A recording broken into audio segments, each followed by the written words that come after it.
6 affair, एक शादी और बोल्ड अंदाज, क्यों इस अभिनेत्री की रंगीन जिंदगी रही विवादों से घिरी। बॉलीवुड की ऐसी अभिनेत्री जिन्हें उनके मॉडर्न ख्यालों के लिए जाना जाता था। यह अभिनेत्री बॉलीवुड में लेडी इन व्हाइट के नाम से जानी जाती थी। इस अभिनेत्री ने कभी दुनिया की परवाह नहीं की और आज से 50 साल पहले ऐसे बोल्ड सीन दिए जिसे देखकर लोग हैरान रह गए थे। क्यों अपनी उम्र से कई साल बड़े राज कपूर के साथ उनके अफेयर की चर्चा हुई। क्यों 6 अफेयर और एक शादी के बाद भी ये जिंदगी भर अकेली रही। जानेंगे कौन है ये अभिनेत्री और क्यों इन्हें जिंदगी भर अकेला रहना पड़ा। बने रहिए हमारे साथ अंत तक। दोस्तों, आज हम बात कर रहे हैं 60 और 70 के दशक की खूबसूरत और बोल्ड अभिनेत्री सिमी ग्रेवाल की। सिमी ग्रेवाल ने अपने करियर की शुरुआत हिंदी नहीं बल्कि अंग्रेजी फिल्म से की थी, जो अपने आप में एक अनोखी बात थी। 17 अक्टूबर 1947 को पंजाब के जालंधर में सिमी का जन्म हुआ था। उनके पूरे परिवार का सेना से नाता था। इनके दादा कैप्टन थे जिन्हें क्वीन विक्टोरिया ने एडीसी की पदवी दी थी। सिमी के पिता भारतीय सेना में ब्रिगेडियर थे। उनकी मां अपने जमाने की बेहद हॉट और बोल्ड लेडी मानी जाती थी। उनकी पढ़ाई लिखाई इंग्लैंड में हुई थी। उनके परिवार के रिश्ते महारानी गायत्री देवी से अच्छे थे और वहीं पंडित नेहरू से भी इनका परिवार काफी करीब था। सिमी ने 5 साल की उम्र में राज कपूर की फिल्म आवारा देखी थी, जिसके बाद से ही इन्होंने अभिनेत्री बनने का फैसला कर लिया था। उनके ऊपर फिल्मों का जुनून छा गया था, लेकिन उनका लंदन से मुंबई आने का सफर भी किसी फिल्म से कम नहीं था। सिमी फिल्मों में काम करना चाहती थी, लेकिन उनके पिता इसके लिए बिल्कुल भी तैयार नहीं थे। इसके बाद जिद्दी सिमी ने अपने पिता के खिलाफ मोर्चा खोल दिया और भूख हड़ताल पर बैठ गई। आखिरकार पिता मान गए और सिर्फ 15 साल की उम्र में सिमी ग्रेवाल मुंबई आ गए। सिमी ग्रेवाल शुरू से राज कपूर से बहुत प्रभावित थी और उनके साथ फिल्मों में काम करना चाहती थी। शुरू से ही इंग्लैंड में पली बढ़ी थी, इसलिए उनका इंग्लिश बोलने का लहजा भारतीय अभिनेत्री से काफी बेहतर था। इससे फायदा यह हुआ कि मुंबई में उन्हें एक इंग्लिश फिल्म मिल गई जिसका नाम था Tarzan goes to India. Film भले ही इंग्लिश थी, लेकिन सिमी की खूबसूरती हिंदी फिल्मकारों की नजरों में आ गई और फिर धीरे धीरे इन्हें फिल्में भी मिलने लगी। लेकिन ये फिल्में या तो सी ग्रेड की थी या फिर ए ग्रेड फिल्मों में उन्हें साइड रोल ही करने को मिल रहे थे। इसी बीच उनका सबसे बड़ा सपना साकार हुआ और उनके करियर का सबसे बड़ा ब्रेक मिला और वो फिल्म थी मेरा नाम जोकर। ये प्रोजेक्ट राज कपूर का ड्रीम प्रोजेक्ट था और इसमें सिमी ग्रेवाल ने मिस मैरी का किरदार निभाया था, जो खूब चर्चित रहा था। लेकिन ये रोल भी सिमी की झोली में आसानी से नहीं आया था। इसके लिए उन्हें कई पापड़ बेलने पड़े थे।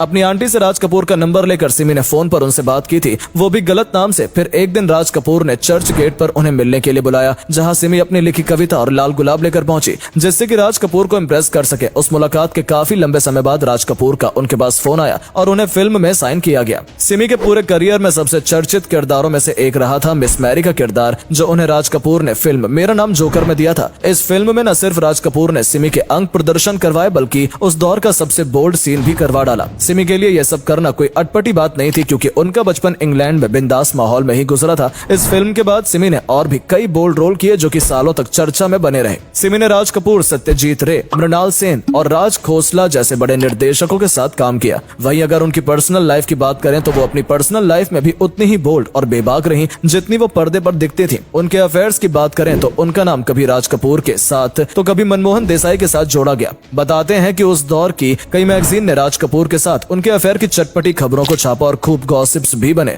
इसमें कितनी सच्चाई थी कहना मुश्किल है, लेकिन राज कपूर का नाम उनके ज्यादातर को एक्ट्रेस के साथ जुड़ता ही रहता था, तो इसमें कोई नई बात नहीं थी। वहीं 1991 में जाने माने डायरेक्टर मनमोहन देसाई के साथ भी सिमी का नाम जुड़ा, जब उनकी एक फिल्म नसीब में वो कैमियो करती नजर आई थी। इसके बाद कई मौकों पर वो मनमोहन देसाई के साथ दिखने लगी थी। वहीं अगर उनके सीरियस अफेयर्स की बात करें तो एक शो के दौरान उन्होंने अपनी निजी जिंदगी से जुड़े कई राज खोले थे। सफेद लिबास में रहने वाली सिमी की जिंदगी में सबसे पहले आए थे लंदन में रहने वाले उनके पड़ोसी और जामनगर के महाराजा। 2013 में फिल्म फेयर के एक अवार्ड शो के दौरान दिए गए अपने इंटरव्यू के दौरान उन्होंने खुद खुलासा किया था कि 17 साल की उम्र में उन्हें अपने पड़ोसी जामनगर के महाराजा से प्यार हो गया था। उन्होंने बताया कि ये एक पैशनेट अफेयर था जो 3 साल तक चला, लेकिन फिर कुछ वजह से दोनों अलग हो गए। इसके बाद उनके जीवन में आए भारतीय क्रिकेटर नवाब पटौदी। सिमी और मंसूर अली खान पटौदी के प्यार के चर्चे क्रिकेट के गलियारों से लेकर इंडस्ट्री तक होने लगे थे। दोनों एक दूसरे के प्यार में इतने सीरियस थे कि एक दूसरे के साथ ही देखे जाने लगे थे। इवेंट से लेकर आउटडोर शूट तक सिमी और पटौदी साहब साथ में नजर आते थे।